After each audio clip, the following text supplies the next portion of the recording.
Underdog Collectibles is an online shop run for collectors by collectors. Join them every Sunday, Tuesday, and Thursday night as they break new products, talk sports, and hopefully you'll pull a great hit to add to your collection.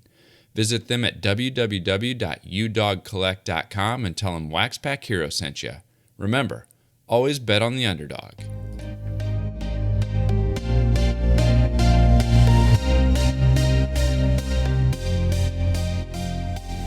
You're listening to the WaxPackHero Sports Card Minute, a podcast where we discuss both the hobby and business sides of collecting. I'm your host, Mike Sommer, and I want to help you buy, sell, and trade your way into a collection you'll love.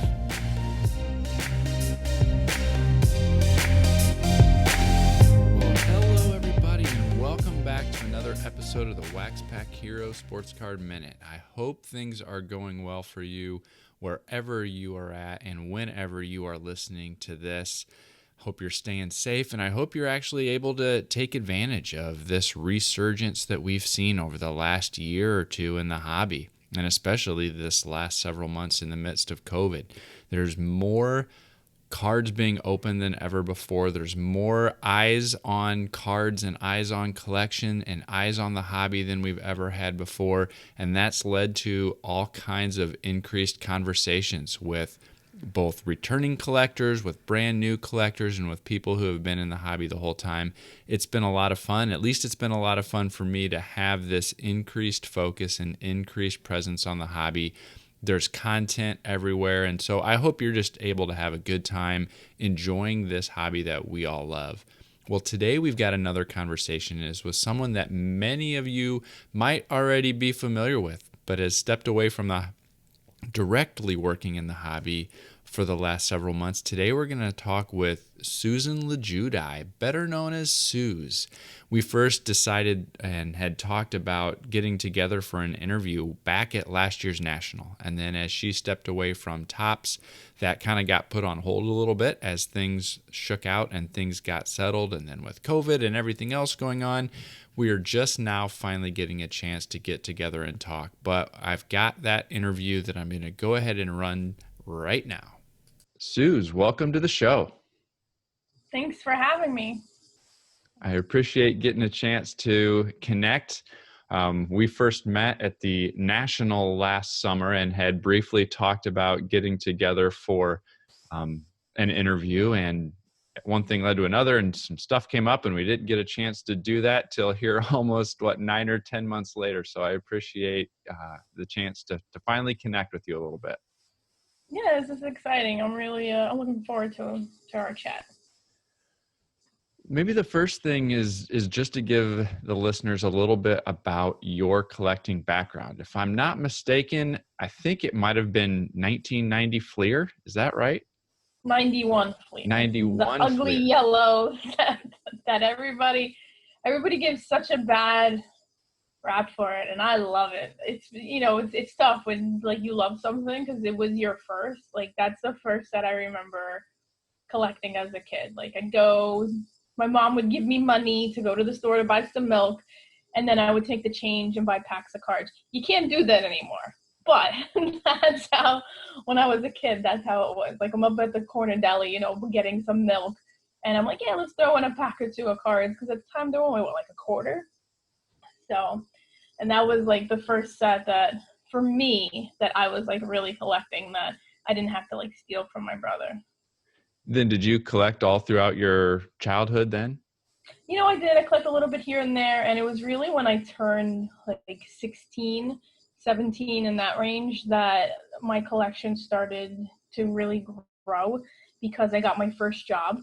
So then instead of asking my parents for money or taking their change, I was able then to go out and buy my own cards. So I spent a lot of time at that point then on eBay buying lots of Derek Jeter cards and A-Rod cards, writing out checks by hand. That's how it was back then. You would write a check, mail it to the people, they would cash it and send it to you.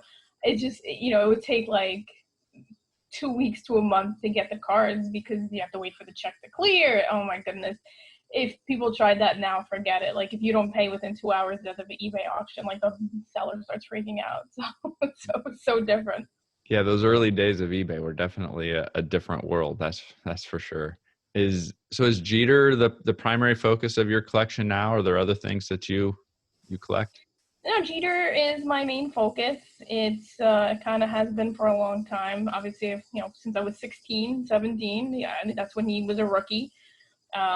Dating myself, but in 1996, he was his first full season, and that I was 16 at the time. So, I started collecting Jeter cards because I was obviously I'm a huge New York Yankees fan. So I started collecting Jeter cards for my collection, and then just like a lot of other people, like your collecting kind of has like peaks and valleys. For me, there was a peak, and then I went to college, and it was more so that like I had a full-time job in college while going to school full-time and just doing the bazillion things. So I just didn't even have time to really collect. But once I graduated college and I was kind of then like out on my own several years later, I started collecting back up again and then filling in gaps in my collection of like cards I may have missed throughout the years. I'd love to talk a little bit about your career progression, both in sports and the sports card industry. If I understand correctly, you kind of use writing for your own blog as kind of a launching point for your career. Is that accurate? Um, a little bit. So I was a sports writer for 15 years. I did that, so that was what I went to school for. I studied journalism, and I was a sports journalist for 15 years. But during that time, obviously I still love, obviously I love sports. And I'm writing about, at the time I'm living in South Jersey, and I'm writing about, the Phillies and high school sports and everything else that could possibly happen. But I still loved cards. And to me, it's like my outlet was like, well, I love cards. How do I also then share my hobby? And one of that ways was creating the blog A Cardboard Problem with my friend Marie, who is also a huge collector as well. So we created the blog, and obviously, like as a writer, it was my thing. And through that, I made new connections within the hobby. And one of them was with Chris Sooz at Beckett. And having a background in journalism, he was like, hey, and then, obviously seeing my knowledge of cards on the blog, he was like, hey, would you like to do some freelance for us at Beckett?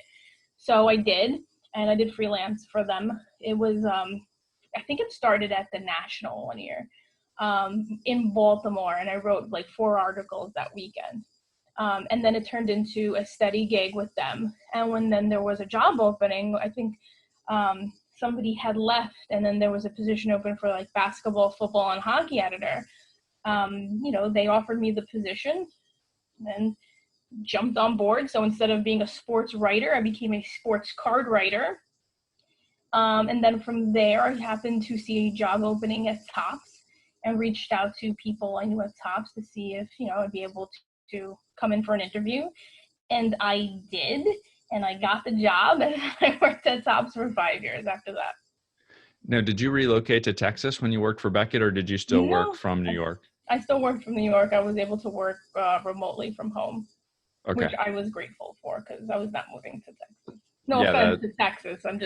I'm a New Yorker. I live in New York, so I to stay in New York. Yeah, anytime relocations are involved, that becomes a much more challenging experience, that's for sure. I became aware of you, in your time at Topps, and I think, there's several others who have appreciated your time at Topps and the engagement and the interaction that you had with the sports card community there. I saw that there was a story that you put out while at Topps that received 1 billion impressions. Is that accurate? There was a story that went viral. It was with Steve Winfrey and his wife, Heather. And if you know the story, he needed a kidney. Like he suffered from kidney disease and needed a kidney. And his wife found out she was a match for him. So she decided to make a custom Topps card, throw it in a pack of cards to surprise him. And that was going to be the way she was going to be like, hey, surprise, I'm going to save your life. So I saw this, it was like right around the All-Star game. I was not there, but I remember like, it was like 2 or 3 o'clock in the morning. and I don't sleep. So it's around 2, 3 o'clock in the morning. I'm scrolling through Twitter and I see this video of him opening this pack of cards. And I was like, this is crazy. Like, this is a crazy story. One, because I cried, and because it was such a heart-touching story. And anybody who watched this video, if you didn't cry, you have no emotions. I'm just assuming your like heart is stone because it was such a heartwarming video. And then like my like marketing work brain took over and said, this could be big. So we reached out to Steve and Heather, but then I also sent it to a PR consultant we were working with and was like, you need to put this everywhere it can go. Like, send it to everybody. And they sent it to like Good Morning America and all these different outlets. And it picked up very quickly because it was that type of viral video that you knew if the right person saw it, it was going to explode. And that's what ended up happening. And then it took on a life of its own. And then from there, it just went crazy. Very cool. Very cool. There's something else that I was hoping to maybe touch on a little bit from both your time at Beckett and your time at Topps. I think, probably might influence the answer here. But as you might be aware, card collectors can be quite opinionated. And sometimes those opinions are based on actual facts and data, and sometimes not so much. And that can make it tough to know the most effective way to share feedback with a manufacturer. And so I was wondering if you had any advice for some of us content creators or other collectors on the most effective way to engage with a company so that that constructive feedback is received and maybe differentiated from all of the noise that exists as well. I mean, it's a good question. A year ago, I would have had a different answer for you. I don't have a good answer for you now because unfortunately, I don't know what that would be. It's like I haven't been at Topps since September, so it's about 9 months now. So, things are different, things have changed. So I don't know essentially who would be like the perfect way to reach out. My advice would be like, it's not happening this year, but like attend events like the National so that you can actually meet with people face to face. It's old school, but like potentially writing a letter could be helpful. I mean, a physical handwritten letter. And if you can like find an email address for somebody who is important, potentially writing them an email as well. Kindness in general goes a long way. So if like you address people with anger and hostility, and then I get why some people would. Some people are upset. Some people are frustrated by things. But kindness goes a long way with that kind of stuff. So a lot of tone and approach and style. Does even kind of the overt, I want to see things get better, or I'm trying to help, or the recognition of I don't have it all figured out, but here are some thoughts or ideas. Do those types of things typically help, or can those types of things typically help even in how you craft those messages?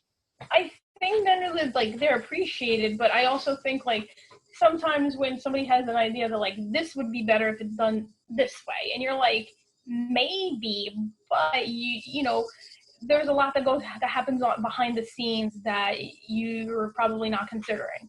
So you don't actually, so while in like your limited view of knowledge, and it's not wrong, it just means you don't have all the information. You might think something works better, would work differently in a better way if you did it my way, mm-hmm. or like my suggestion. But in reality, like there's so many things that are happening, especially like, and these are the things like I learned when I started working at Topps, because like I went into Topps with like, I don't know why this happens, and it should be done this way, and X, Y, Z, and it's like, and then I started working there, and I'm like, oh, that's why that's done this way, and it can't be changed. But this is something we can work on, so let's work on this together.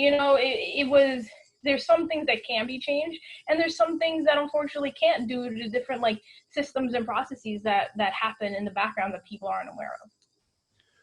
One of the things that you've been doing more so recently than when you were kind of in your role with Topps is hosting card chat on Twitter and throwing out some questions and asking collectors to share their thoughts on a different question or a different topic. Tell me a little bit about that. Is that the reason behind that, just because you enjoy having the conversation, or are you doing your own research for something? What's the impetus behind card chat? So I started card chat actually when I worked at Beckett. So it's been around for 8 or so years. It's been around for quite some time. So I started when I worked at Beckett, and it was just, at the time, it was really just a way to engage, collectors. So when I worked at Topps, it happened infrequently. And part of it was timing. Like my hours changed when I worked at Topps. Instead of working from home, I had to commute now. So now you were looking at much longer days. Then I also had a baby while I was working at Topps, so my life got even more hectic. So, sometimes some things had to go. So card chat was one of those extras that I would have enjoyed doing, but unfortunately with a newborn, it was a little more difficult. And then I got to the point too, was like, while I worked at Topps, I wasn't Topps. And people would start like, if let's say I did a card chat on redemptions, instead of getting like actual answers from people, I would get, well, you work at Topps, you need to fix the redemption. Where's my redemption? I'm like, I can't do any of those things, So it got a little tough to do. And quite frankly, I'm of the mindset that my social media is what I make of it. I'm not going to go on social media and argue with people and be antagonistic. That's not what I want from it. And if you're gonna be those types of people, like, I'll either block or mute you, or just avoid it, because I go on social media to enjoy myself and engage with people. So then when I left Topps, and I won't say I had more time because I'm still very busy, but it gave me an opportunity to start engaging with collectors in a different way. And I wanted to make sure I was still part of the hobby, because even though I worked at Topps, I was still a collector. I'm always a collector. And this gave me the opportunity to continue to, be a voice in the hobby and continue to push forward things where I could make changes. A couple weeks ago, you launched the Card Chat newsletter. What's the idea behind that? I love writing, that's, as we spoke, that's still my thing. I don't get to write as much as I want to or used to. But I wanted to make sure, like, again, like, I still had a voice in this hobby because I love cards and collecting. And I just felt a newsletter was a good outlet. We have the blog. We don't really write down on it anymore as much as we used to. Again, the blog is like 10 years old at this point. But I don't know, this to me felt like a good outlet, having a newsletter. And I was excited because the feedback so far has been tremendous. And we had so many people sign up for it at the get-go. So I'm really thankful and excited for it. Yeah, I can't wait to see how it continues to develop. And so wanted to definitely make sure we touched on that today. Thank you. Something else that has been on my mind is that sports cards are kind of stereotypically known as a male-centric hobby and industry, but there's clearly females who both work in the industry and are actively involved in collecting. So, your successor, Emily at Topps, Angela Loeffler, and, a variety of other, and maybe a growing number of women on social media are kind of working to bust that stereotype. And I was wondering, do you or did you find that perception cause challenges for you, both professionally or in your enjoyment of the hobby? Yes and no. I remember one time I was interviewing somebody when I was at Beckett, and we're discussing cards, and he was like, do you even collect cards? And it was just even the way he said it, I was like, actually, funny story, I do collect cards. So it's along the lines of, like, when you hear women talking about sports and, like, guys feel the need to quiz them to make sure they're a true fan. You get that a lot too in collecting. Like, oh, really? Like, you're a collector? Tell me. And it's like, I don't get it as much. And I'll say, because I think that, like, I sort of, like, resume speaks for itself at this point, but I know other women do deal with this, and it's disappointing because it's like, you don't need to know every little detail about every little set to prove that you're a collector. Nobody knows everything about cards. Like, it's just, there's so many products and so many different like eras and all this stuff that like nobody's gonna know everything about cards. So I think that you do get that to a point, but it also is one of the reasons why a cardboard problem became as popular as it did back in the day, because it was a blog of two women writing about trading cards and their exploits and their, you know, their finds and their mail days and just what cards meant to us. And it wasn't any different than, I would say, like really anybody else's blog, but it was just that it was two women. And, you know, that came with like, you know, other people like, cool, women collect cards too.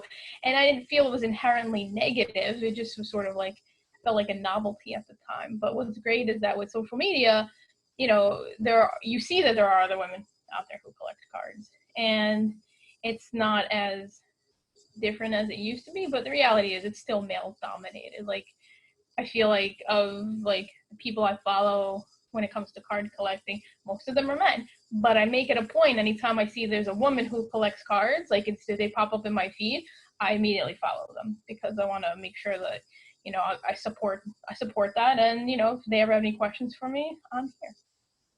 Well, as you kind of referenced earlier, last fall, you left Topps and joined Culturefly.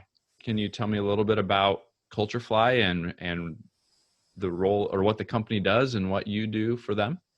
Yeah, so I am the marketing manager at Culturefly. I run the marketing team there, and we make subscription boxes. So not so much lifestyle boxes, but kind of like different brands and themes.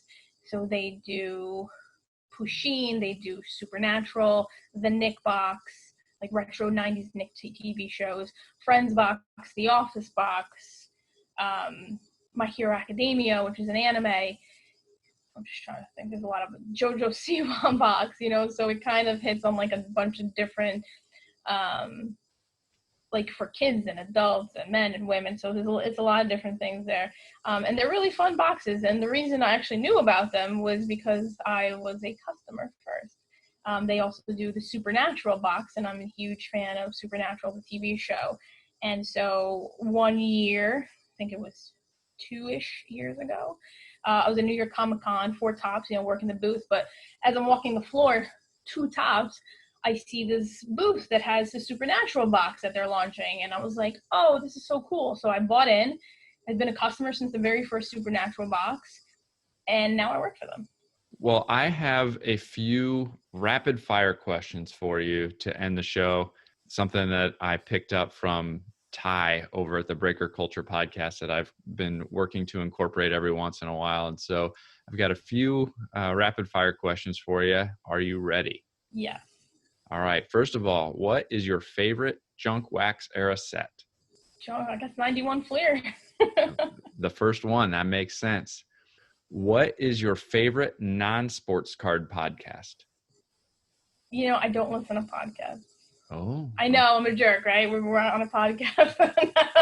No, that's fine. Okay, so not a podcast listener. Who would you say, this is kind of put you on the spot, who would you say is the most underrated sports card content producer? Those back pages, YouTube. Those back pages, YouTube. That's a good one. And then finally, what is something that you learned outside of the hobby that has had the biggest impact for you in the hobby? It's supposed to be rapid fire, but I'm thinking about this one. That's okay. It's just being genuine.